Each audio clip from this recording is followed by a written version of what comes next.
Slash. What's the first thing that visualize within your mind? Some may reminiscent of the old days, some may remember its reign of absolution, some may have bred hatred due to its dominance, all merely the perspective of one's mind within the presumably endless stream of tenor.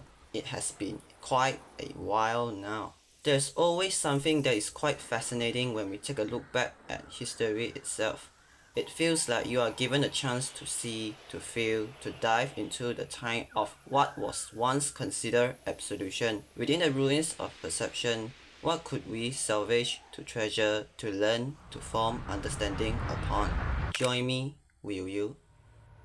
When Slash as a whole is discussed, we typically jump past its damage type as it alone isn't a particularly amazing one at that front, but what makes it truly memorable is the status effect of it.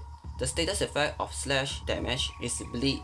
It applies a DoT effect after a 1 second delay, dealing a tick of damage each second for 6 seconds. Set damage over time is considered as cinematic damage, a subgenre of true damage where it only retains its armor-piercing capability, thus unable to bypass shields as a whole. Because of this, Slash is insanely dominant at a period where armor is such a significant part of a faction that utilizing Slash is practically easy win until Jade Shadows update arrive. It ushers an era where partial armor stripping provides more relative value than full stripping via ability. Suddenly, Slash proves to be way less valuable, which is undeniably true, but let's be real here.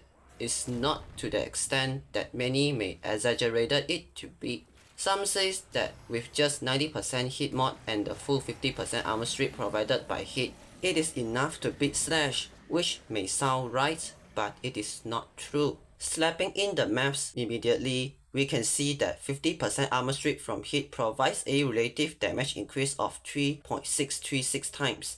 Adding this on top of a 90% hit mod, it net us 3.45 times against Slash 3.5 times. Anyone with any level of intelligence can tell that this is definitely not higher than Slash like many would have assumed.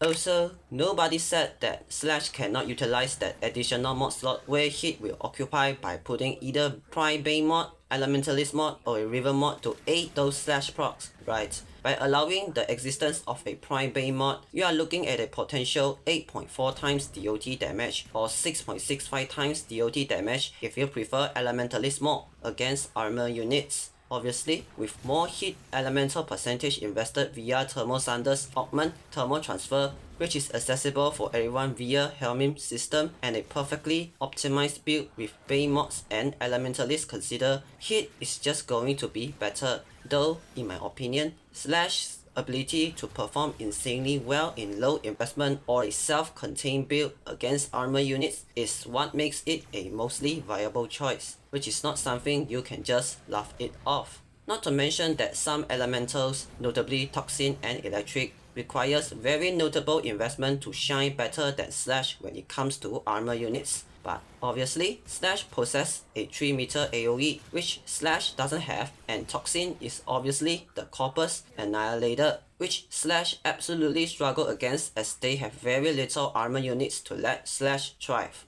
Thus, it is not surprising for anyone to come to a conclusion that Slash is not as strong as before, but to be honest, it is not as weak as some may claim. When it comes to armor units and consider only single target damage, Slash is likely still be the best in slot, with hit trailing very closely behind with a relatively low investment build. With a moderately invested build, hit actually came out ahead of everyone, with its ability to strip enemy armor partially, gaining a huge damage increase.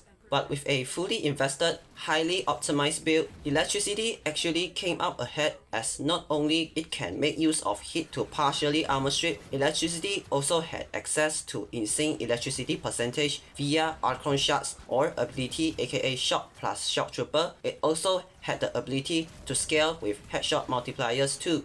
Against unarmored units, Slash is undeniably the second weakest DoT out of all DoTs for single target DPS, only ahead of Blast, a very capable AoE oriented status prop. Without a situation to make use of its unique trait, the undesirable scaling of Slash immediately shows. Any DoTs will simply perform better than Slash could ever be, and it is always like this, even before Jade Shadows drop.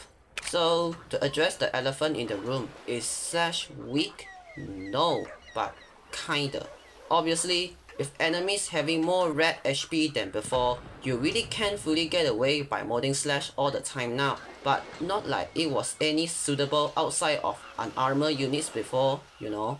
In conclusion, after the change, Slash became more niche, great for one thing or a few, but bad at almost everything else. That doesn't mean Slash is very weak. It's just that everyone is catching up to its power, thus making it look weaker in comparison. Slash still can prove to be a strong, very viable status when you know how to make use of its strength and avoid its weaknesses. But with others now showing a similar strength, Slash is just not the de facto best status for everything now. With this, it marks the end of the video. If you had any thoughts on this topic, feel free to leave a comment, type an essay or anything. Anyways, see you all next time. Goodbye.